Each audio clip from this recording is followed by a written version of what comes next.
খুব অবহেলা করছো তাই না? একদিন হঠাৎ করেই মরে যাব, তুমি টেরও পাবে না। আমি তোমায় অনেক বিশ্বাস করেছিলাম, কিন্তু সত্যিই জানতাম না মাঝপথে তুমি আমায় একা ফেলে চলে যাবে। কল্পনা কেমন ছিল তা ঘুম ভাঙার পরেই বোঝা যায়, ঠিক তেমনি কাছের মানুষটা কেমন ছিল তা শুধু হারিয়ে যাওয়ার পরেই বোঝা যায়। কিন্তু সমস্যাটা হলো, তখন বুঝেও আর কোনো লাভ হয় না। হারিয়ে যাওয়া মানুষগুলোকে কখনোই আগের মতো ফিরে পাওয়া যায় না। যে চলে যায় সে আর ফেরে না।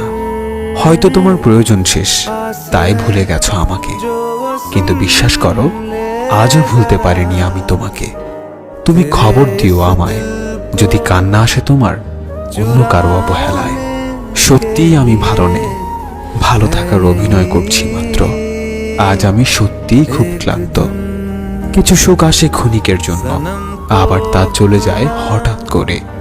শুধু কষ্ট নামক বন্ধুটি থেকে যায় চিরতরে। প্রিয় মানুষগুলো শুধুমাত্র রাগটাই দেখে, কিন্তু রাগের মধ্যে লুকিয়ে থাকা ভালোবাসাটা দেখে না। সুখ নামের ময়না পাখি হয়তো আর আসবে না ফিরে আমার এই ছোট্ট মনের ঘরে। দুঃখ নামের নিষ্ঠুর পাখি আমার থাকবে সারা জনম ধরে। তুমি ভালো থেকো আমার সমাপ্তিতে, আমি না হয় হারিয়ে